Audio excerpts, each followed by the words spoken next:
Hello, I'm David Hughes.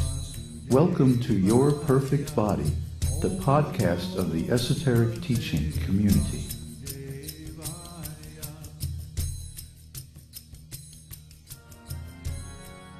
Today's selection is an essay entitled, Who is God?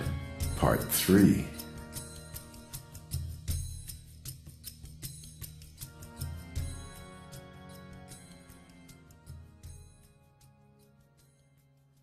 Before we can proceed further in our detailed study of the second chapter of Bhagavad-gītā, we must be clear who the speaker of Bhagavad-gītā is.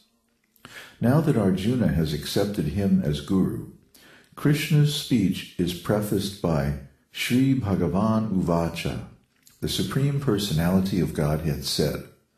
So the instruction given to Arjuna is coming from the highest, most trustworthy source. Śrīmad-Bhāgavatam uvaca, asocyan anvasocas tvam prajna-vadams bhasase, gatasun agatasums nanusocanti panditah. The Supreme Personality of Godhead said, While speaking learned words, you are mourning for what is not worthy of grief. Those who are wise lament neither for the living nor for the dead. Bhagavad-gītā 2:11. Śrīmad-Bhāgavatam uvaca, the Supreme Personality of Godhead said. Bhagavan means the Supreme Being. When you look up the word God in the English dictionary, it is defined as the creator and controller of the material creation, the Supreme Being. Well, that's a good start, but who and what is that Supreme Being? We are all living beings. But among ourselves there are comparative and superlative positions. So you may be better than me, he may be better than you, and somebody else may be better than him. If you go on searching in this way, after better and better personalities, ultimately you come to a point where nobody is better than him. And that is Bhagavan.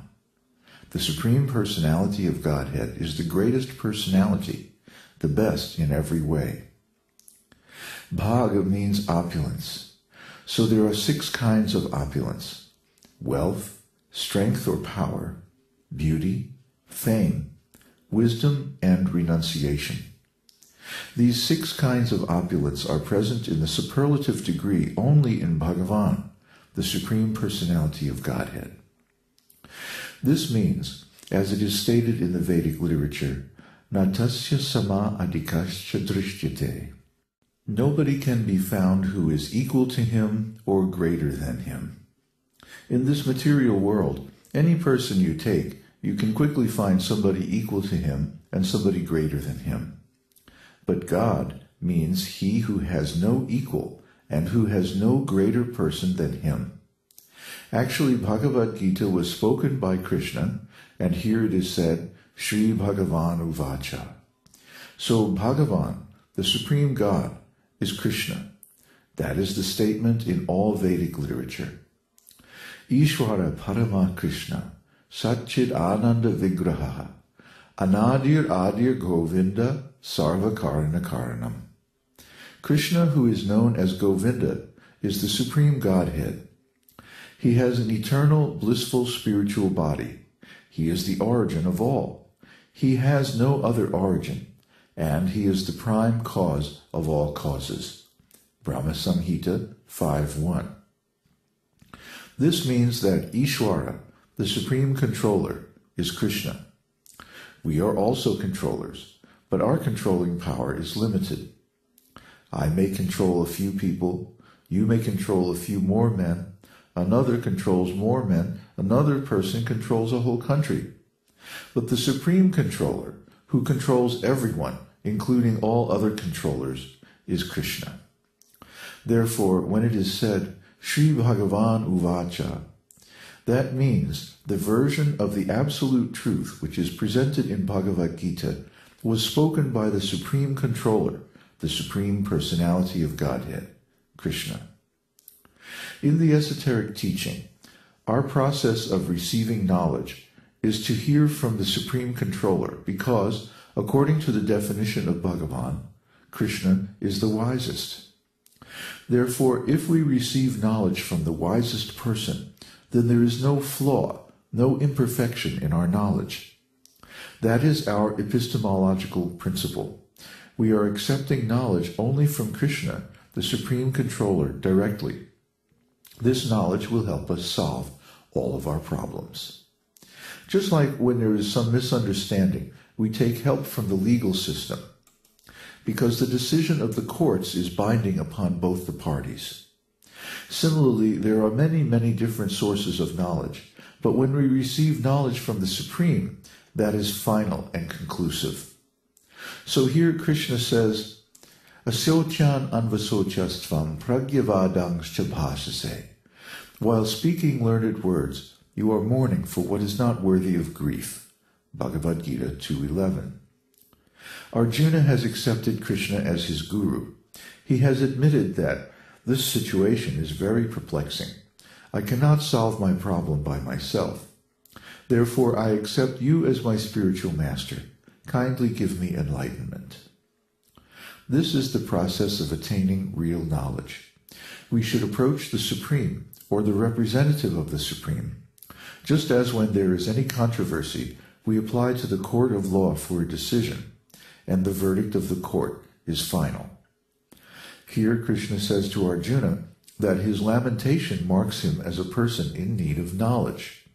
A truly wise person does not lament for any condition of the material body. Because Arjuna has accepted Kṛṣṇa as his guru, therefore Kṛṣṇa is chastising him in his way. Arjuna voluntarily accepted the role of a disciple, and disciple means one who voluntarily agrees to be disciplined by the spiritual master. When one becomes a disciple, he can no longer disobey the order of the spiritual master. The Sanskrit word for disciple is sishya. Sishya comes from the root sas dhatu, meaning I accept your ruling.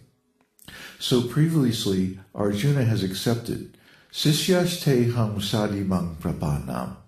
I am now surrendered to you, and I agree voluntarily to accept your ruling. Bhagavad-gītā 2:7. This is the relationship between the spiritual master and the disciple. There are 10 kinds of dangerous pitfalls or offenses in the path of the esoteric teaching. And the first offense is guror avagya, meaning to disobey the orders of the guru, the spiritual master teacher. One cannot disobey the orders of one's guru, or he falls down from spiritual life. Lord Sri Chaitanya Mahaprabhu, although he is Kṛṣṇa himself, says, Guru more mukha deki karila sashana. My guru, my spiritual master, saw me to be a fool, and therefore he chastised me. Chaitanya Charitamrita Adi Lila 771. So therefore Kṛṣṇa, because Arjuna has accepted him as guru, is chastising his disciple that you are lamenting on a subject which is not considered lamentable by any learned man. That means you are not a learned man, you are a fool. When Kṛṣṇa says the learned man does not do like this, that means you are not a learned man because you are doing this. So Kṛṣṇa practically said that actually you are not in proper knowledge of spiritual life because you are lamenting on the bodily concept of life.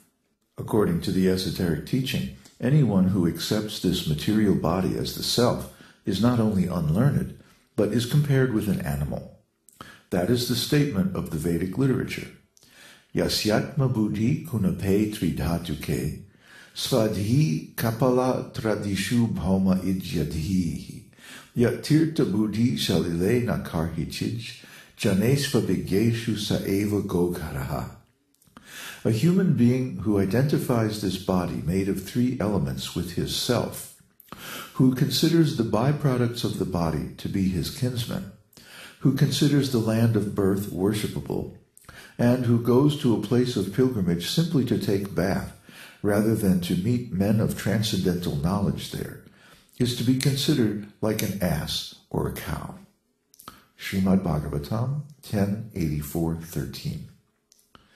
Go means cow, and kara means ass. So anyone who accepts this body as the self is not a human being. He is an animal.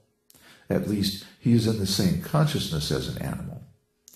This understanding is the beginning of real knowledge. People are accepting different kinds of